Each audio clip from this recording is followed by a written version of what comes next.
আল্লাহ কি খায়? আল্লাহ যেহেতু খায় না, তাহলে আল্লাহর এটা একটা চরিত্র। আল্লাহ ঘুমায় না, আল্লাহ খায় না, ঠিক আছে? এই যে একটা চরিত্র, আল্লাহ খায় না, এই আল্লাহর চরিত্রের সাথে বান্দা যখন রোজা রাখে তখন আল্লাহর চরিত্রের সাথে মিলে যায়। বলেছে এটা কি বলা হচ্ছে যে আল্লাহর চরিত্রে চরিত্রবান হও, আল্লাহর রঙে রঙিন হও। আল্লাহও খায় না, তুমিও না খেয়ে দেখায় দাও যে হ্যাঁ আল্লাহর চরিত্রে আমরা চরিত্রবান হতে চাই। বলেছে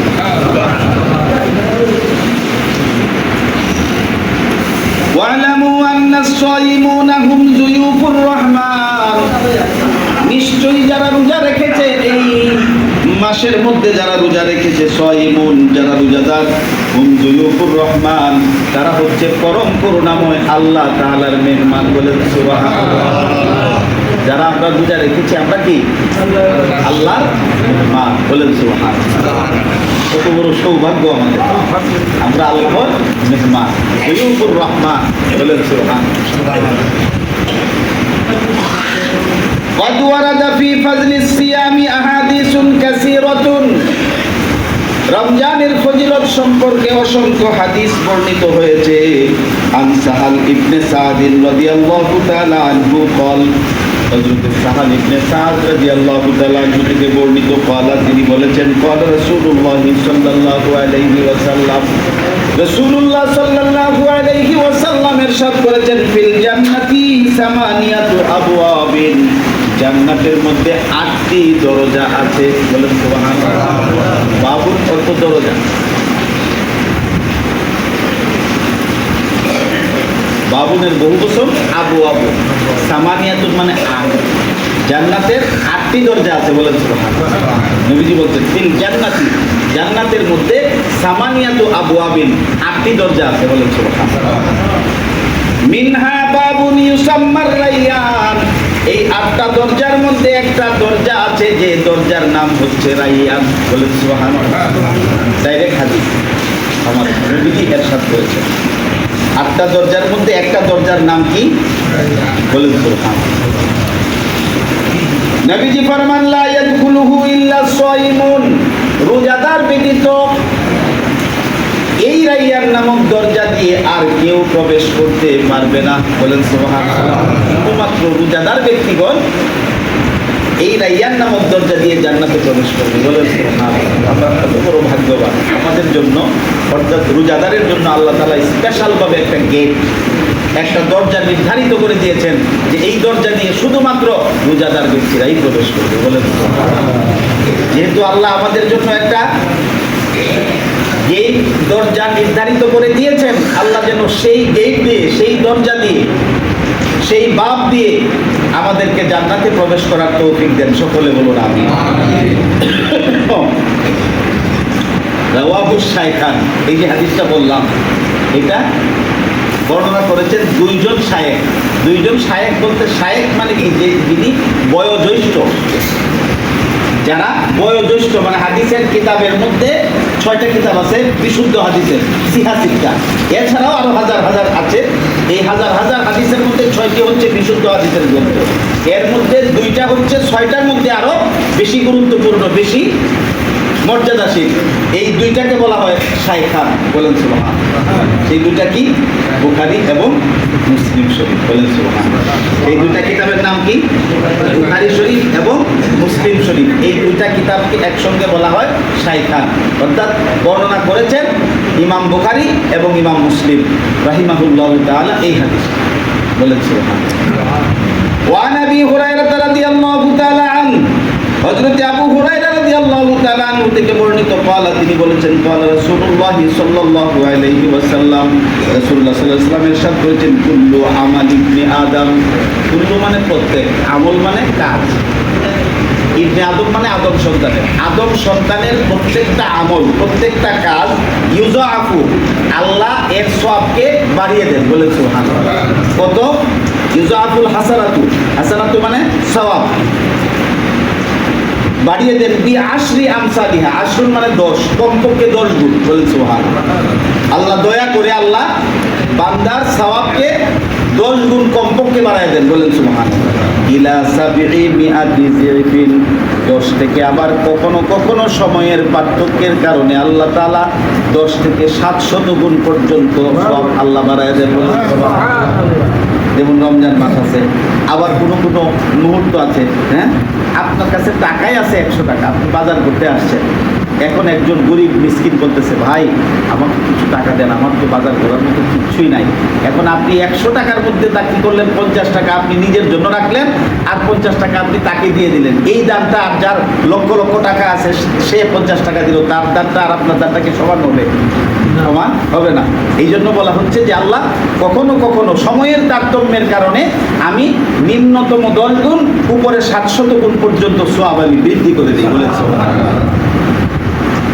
ওয়ালাল্লাহু তাআলা ইল্লা সাওমা, আল্লাহ রাব্বুল আলামিন ফরমান রোজা এর বাইরে, রোজাটা হচ্ছে একটা এক্সেপশনাল বিষয়। রোজার মধ্যে কোনো সওয়াবের লিমিটেড নাই, লিমিট নাই, নির্ধারিত নাই। ফা ইন্নাহু লি, আল্লাহ বলছেন কেননা রোজা একমাত্র বান্দা রেখেছে আমি আল্লাহর জন্য, বলেন সুবহানাল্লাহ। ওয়া আনা আজজি বিহি, এই জন্য আমি নিজে আমার নিজের হাতে বান্দাকে রোজার সওয়াবটা আমি দান করে দিব, বলেন সুবহানাল্লাহ। কেননা সে পানাহার ছেড়ে দিয়েছে, যৌন সম্ভোগ ছেড়ে দিয়েছে একমাত্র আমি আল্লাহর সন্তুষ্টির জন্য, বলেন সুবহানাল্লাহ। লিসসাইমি ফারহাতানে, আমার নবীজি ফরমান রোজাদারের জন্য 2টা আনন্দ। ফারহাতুন, একটা, ফারহাতানে মানে 2টা আনন্দ। ফারহাতুন ইনদা ফিত্রিহি, একটা আনন্দ হচ্ছে ইফতারের সময় দুনিয়ার মধ্যে। ওয়া ফারহাতুন ইনদা লিকাই রাব্বিহি, আরেকটা আনন্দ হচ্ছে জান্নাতের মধ্যে, বলেন সুবহানাল্লাহ। একটা আনন্দ দুনিয়াতে দিয়েছেন যেন উপলব্ধি করতে পারি, আরেকটা আনন্দ আমাদের জন্য জান্নাতে আল্লাহ রেখে দিয়েছেন। কেন? রোজাদার ব্যক্তিরা তো জান্নাতে যাবেই, রাইয়ান নামক দরজা দিয়ে তারা জান্নাতে যাবে। আর জান্নাতে যাওয়ার পরে আরেকটা আনন্দ আল্লাহ পাক রোজাদার ব্যক্তিদেরকে দান করবেন, সেটা হলো লিকাই রাব্বিহি, মানে তার রবের সাক্ষাৎ, রবের দিদার দান করবেন, বলেন সুবহানাল্লাহ। আল্লাহ রোজাদারদের সঙ্গে আল্লাহর দিদার দান করবেন, বলেন সুবহানাল্লাহ। জান্নাতের মধ্যে তো অসংখ্য নিয়ামত থাকবে, থাকবে না? অসংখ্য নিয়ামত, হুর গেলমান, হ্যাঁ, আপনি যা চাইবেন সেখানে চাইতে দেরি হবে, পাইতে দেরি হবে না, ঠিক আছে না? কিন্তু সমস্ত নিয়ামতের মধ্যে সর্বশ্রেষ্ঠ নিয়ামত হবে আল্লাহ পাকের দিদার, বলেন সুবহানাল্লাহ। এই আল্লাহর দিদারটা আল্লাহ রোজাদারদের জন্য রেখে দিয়েছেন, বলেন সুবহানাল্লাহ। ওয়ালা কুলুফু ফামিস সাইমি, নবীজি আরো ফরমান যে রোজাদারের যে একটা মুখের একটা গন্ধ আছে, ঘ্রাণ আছে, আতিয়াবু ইনদাল্লাহি মিন রিহিল মিসকি, এটা আল্লাহর নিকটে মেশকে আম্বরের চাইতেও আরো বেশি শ্রেষ্ঠ, আরো বেশি উত্তম, বলেন সুবহানাল্লাহ। ওয়াসিয়ামু জুন্নাতুন, আর রোজা হচ্ছে ডাল স্বরূপ। ডাল তো বুঝেন, কত জমা তো বুঝছিলাম, ডাল যুদ্ধের ময়দানে ডাল থাকলে যেমন তীরের আঘাত থেকে বাঁচা যায়, গুলির আঘাত থেকে বাঁচা যায়, তরবারির আঘাত থেকে বাঁচা যায়, এরকম রোজাটা হচ্ছে আপনার আমার জন্য ঢাল স্বরূপ। দুনিয়ার সমস্ত বিপদ আপদ এই রোজার কারণে আল্লাহ আপনাকে আমাকে হেফাজত করবেন, বলেন। মৃত্যুর যন্ত্রণা থেকে আল্লাহ আমাদেরকে মাফ করবেন। কবরের মধ্যে এই রোজা আপনার আমার জন্য সুপারিশকারী হবে, ছায়া হয়ে যাবে, ডাল স্বরূপ আমাদের জন্য কাজ করবেন, বলেন সুবহানাল্লাহ। হাসরের ময়দানে যখন সূর্য আধা হাত উপরে থাকবে, মস্তক গলে গলে পড়বে, সেই দিন রোজা আপনার আমার মাথার উপরে আপনাকে আমাকে ছায়া দিবে, বলেন সুবহানাল্লাহ। ওয়াইদা কানা ইয়াউমু সাওমি আহাদিকুম,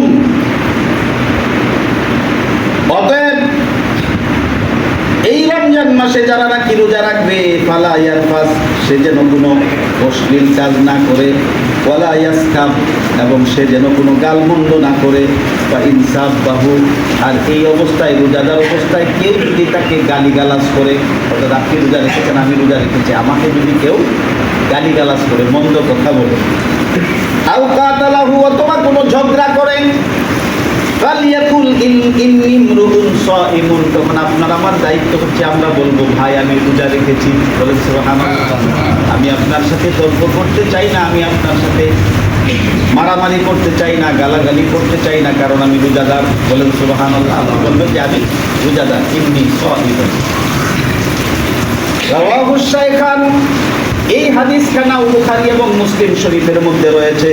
ওয়া নবী হুরায়রা রাদিয়াল্লাহু তাআলা আনহু, হযরত আবু হুরায়রা রাদিয়াল্লাহু তাআলা আনহু থেকে বর্ণিত, তিনি বলেছেন রাসূলুল্লাহ সাল্লাল্লাহু আলাইহি ওয়াসাল্লাম ইরশাদ করেছেন, লিকুল্লি শাইইন যাকাতুন, প্রত্যেক বস্তুর যাকাত আছে। আচ্ছা, প্রত্যেক বস্তুর যাকাত আছে। ধন সম্পদের যাকাত আছে, ফসলের যাকাত আছে না? ফসলের কিন্তু যাকাত আছে। আপনি যে আপনার জমিনের মধ্যে ফসল উৎপন্ন করেন, এটারও যাকাত আছে কিনা? কি 20 ভাগের 1 ভাগ, 10 ভাগের 1 ভাগ যদি কোনো খরচ না লাগে, খরচবিহীন কিছু ফসল উঠে না, বিলের জমি একবার শুধু লাগাই দেই, আরেকবার শুধু কেটে আনি, কোনো চাষও করতে হয় না, সারও দিতে হয় না, কিছুই করতে হয় না, ঠিক আছে না? এই জমির এসে বলেছে, এই জমির 10 ভাগের 1 ভাগ যাকাত হিসাবে দিতে হয়। বলে সুবহানাল্লাহ, এটাকে বলা হয় উশর। আর যদি সার দিতে হয়, বাস দিতে হয় এবং আরো পানি দিতে হয়, এরকম জমি যদি হয়, তাহলে ওই জমির 20 ভাগের 1 ভাগ যাকাত হিসাবে আপনাকে দিতে হবে। বলে মনে রাখবেন, এটা হচ্ছে ফসলের যাকাত। তো এরকম আমার নবীজি বলেছেন, লিকুল্লি শাইইন যাকাতুন, প্রত্যেক জিনিসের ওই যাকাত আছে। বুঝতে পেরেছেন? আর যাকাতুল জাসাদি সওম, আর আপনার জাসাদ বা শরীর, দেহের যাকাত হচ্ছে সওম বা রোজা রাখা। বলেন সুবহানাল্লাহ। যাকাত দিলে যেমন আপনার মাল পবিত্র হয়, মালের মধ্যে বরকত আসে, বৃদ্ধি হয়, এমনি ভাবে আপনি যদি রোজা রাখতে পারেন, তবে আপনার দেহ, আপনার শরীর পবিত্র হবে এবং আপনার শরীরের মধ্যে বরকত আসবে, স্বাস্থ্য ভালো থাকবে, সুন্দর থাকবে, সুস্থ থাকবেন। বলেন সুবহানাল্লাহ। রোজা রাখবেন, এই জন্য কি করবেন? রোজা রাখবেন, বেশি বেশি রোজা রাখবেন, বিশেষ করে চাঁদের 13, 14, 15 আইয়ামে বেজের। এছাড়া আপনি রোজা রাখতে পারেন প্রতি সোমবার এবং বৃহস্পতিবার।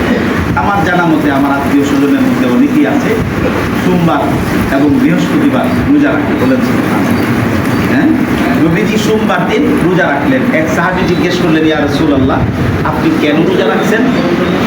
নবীজি বললেন যে এই সোমবারে আমার জন্মদিন। বলেন সুবহানাল্লাহ। আমার জন্ম হয়েছে এই দুনিয়াতে, আমি তশরিফ এনেছি সোমবার।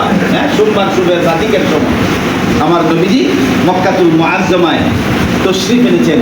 যেহেতু আমার জন্মদিন হচ্ছে সোমবার, এই জন্য আমি এই জন্মদিন উপলক্ষে কি করি? আমি রোজা রাখি। বলে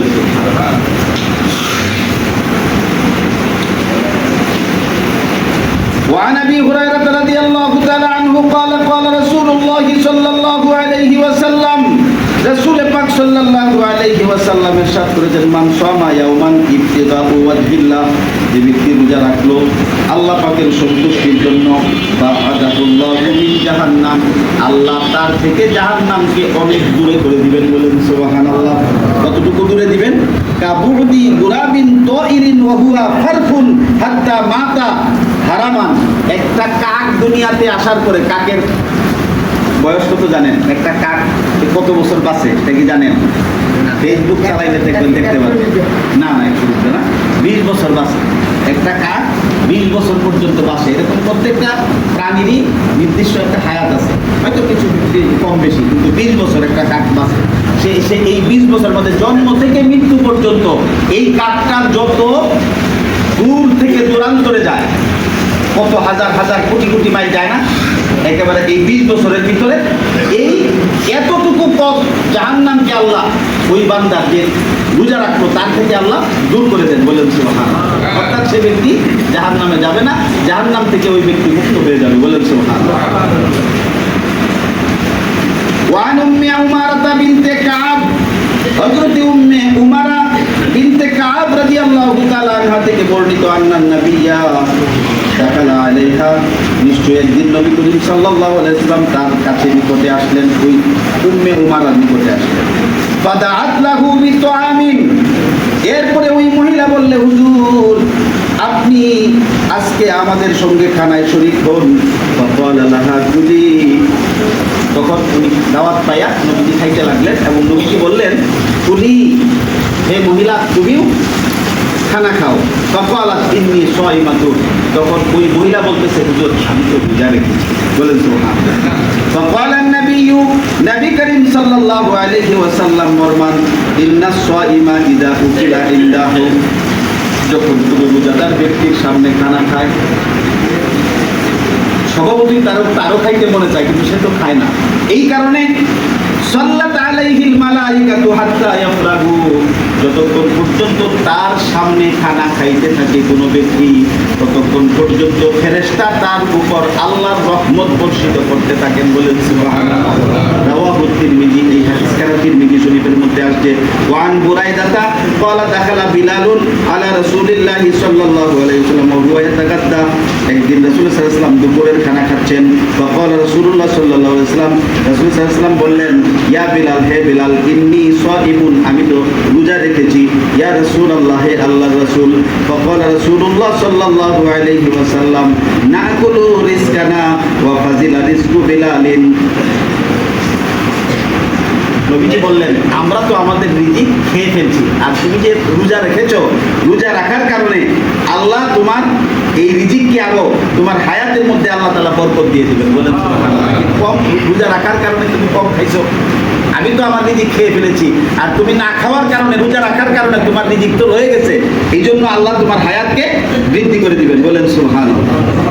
আশআরতা ইয়া বিলাল, হে বিলাল, তুমি তোমার হায়াতকে দীর্ঘ করেছো। ইন্নাস সাইমা ইউসাব্বিহু ইযামাহু, নিশ্চয়ই রোজাদারের যে হাড়গুলি আছে, ওয়াস্তাগফিরু লাহুল মালাইকাতু মা উকিলা ইনদাহু, আল্লাহ পাক তাদের জন্য ফেরেশতারা যতক্ষণ পর্যন্ত তাদের সামনে খানা খাইতে থাকে, ততক্ষণ পর্যন্ত ফেরেশতারা তাদের জন্য ক্ষমা প্রার্থনা করতে থাকে। বলেন সুবহানাল্লাহ। ওয়ান তালহা ইবনে উবাইদিল্লাহ রাদিয়াল্লাহু তাআলা আনহু থেকে বর্ণিত, ক্বালা, তিনি বলেছেন, জা রাজুলুন ইলা রাসূলিল্লাহ, একদিন এক ব্যক্তি রাসূলুল্লাহ সাল্লাল্লাহু আলাইহি ওয়াসাল্লামের কাছে আসলো, মিন আহলি নাজদিন, নজ থেকে, সাইরার রাসি, তার মাথার চুলগুলো ছিল আওলা জাওলা, নাসমাউ দাওয়িয়া সাউতিহি, আমরা তার চুপি চুপি আওয়াজ শুনতেছিলাম, ওয়ালা নাফকাহু মা ইয়াকুলু, কিন্তু তিনি কি বলতেছেন এটা আমরা বুঝতেছিলাম না। হাত্তা দানামির রাসূলিল্লাহ, এমনকি আমরা নবীজির নিকটে গেলাম, ফাইজা হুয়া ইয়াসআলু আনিল ইসলাম, তখন দেখলাম ওই ব্যক্তি নবীজিকে প্রশ্ন করতেছে, ইয়া রাসূলুল্লাহ, ইসলাম কি? ফাকাল রাসূলুল্লাহ সাল্লাল্লাহু আলাইহি ওয়াসাল্লাম বললেন, খামসু সালাওয়াতিন ফিল ইয়াউমি ওয়াল লাইলাতি, ইসলাম হচ্ছে দিনে এবং রাতে 5 ওয়াক্ত নামাজ পড়া। বলেন সুবহানাল্লাহ। ফাকাল হাল আলাইয়া গায়রাহুন্না, ফাকালা লা ইলাহা ইল্লা আনতা তাওয়া, নবীজি বলছেন, সাহাবী প্রশ্ন করলেন যে এর ছাড়াও কি আরো কোনো ফরজ নামাজ আছে 5 ওয়াক্ত ছাড়া? কয় না, 5 ওয়াক্ত ছাড়া অতিরিক্ত কোনো নামাজ নাই, তবে তুমি যদি নফল করতে চাও নফল করতে পারবে। ক্বালা রাসূলুল্লাহ সাল্লাল্লাহু আলাইহি ওয়াসাল্লাম, ওয়া সিয়ামু শাহরি রমাদান, নবীজি বলেন আরো তোমার জন্য দায়িত্ব হচ্ছে রমজান মাসে রোজা রাখা। ফাকালা হাল আলাইয়া গায়রুহু, ওই ব্যক্তি জিজ্ঞেস করলো, রমজান মাসের ছোড়া রোজা ছাড়াও কি আরো রোজা রাখতে পারা রাখার ফরজ আছে কিনা? ক্বালা লা ইলাহা ইল্লা আনতা তাওয়া, ক্বালা, নবীজি বললেন, না, যদি অতিরিক্ত তুমি যদি অতিরিক্ত হিসাবে নফল হিসাবে রাখতে পারবে, কিন্তু ফরজ হিসাবে এই রমজান মাসের রোজা ছাড়া আর কোনো রোজা নাই, 5 ওয়াক্ত নামাজ ছাড়া আর ফরজ নাই, তবে অতিরিক্ত নফল হিসাবে তুমি রাখতে পারো। ওয়া যাকারা লাহু রাসূলুল্লাহ সাল্লাল্লাহু আলাইহি ওয়াসাল্লাম আয-যাকাত, এবং নবীজি আরো বললেন ইসলামের মধ্যে যাকাত ফরজ। ফাকালা হাল আলাইয়া গায়রাহা, ফাকালা লা ইলাহা ইল্লা আনতা তাওয়া, ক্বালা ফাআদবারা আর-রাজুলু ওয়া হুয়া ইয়াকুলু, বলছেন যে এছাড়াও যাকাত, ফরজ যাকাত ছাড়াও কি আরো আছে? তো হ্যাঁ, অতিরিক্ত হিসাবে তুমি ইচ্ছা করলে দান সদকা করতে পারো, সেটা হবে নফল। ওয়াল্লাহি, সেই ব্যক্তি বলতেছে, আল্লাহর শপথ, লা আযীদু আলাইয়া, আমি এর চাইতে বেশিও করব না, মানে এই নবীজি যা বলছেন এর বেশিও করব না, ওয়ালা আনকুসু মিনহু, এর চাইতে আবার কমও করব না। ফাকাল রাসূলুল্লাহ সাল্লাল্লাহু আলাইহি ওয়াসাল্লাম বললেন, আফলাহার রাজুলু, এই ব্যক্তি সফল কাম হয়েছে, অর্থাৎ এই ব্যক্তি জান্নাতি হয়েছে, ইন সাদাকা, সে যদি সত্য কথা বলে থাকে, অর্থাৎ এই কাজগুলি ফরজ রোজা, ফরজ নামাজ এবং ফরজ সম যদি কেউ রাখে, আর এইগুলি যদি রাখতে পারে, তাহলে ওই ব্যক্তি জান্নাতি হয়ে যাবে। বলেন সুবহানাল্লাহ। আল্লাহ পাক যেন আমাদেরকে এই ফরজ ইবাদতগুলি যেন আমরা করতে পারি, পাশাপাশি নফল ইবাদত করার তৌফিক যেন আল্লাহ পাক আমাদেরকে দান করেন। সকলে বলুন আমিন। আমরা কিন্তু ঈদ কিনেছি।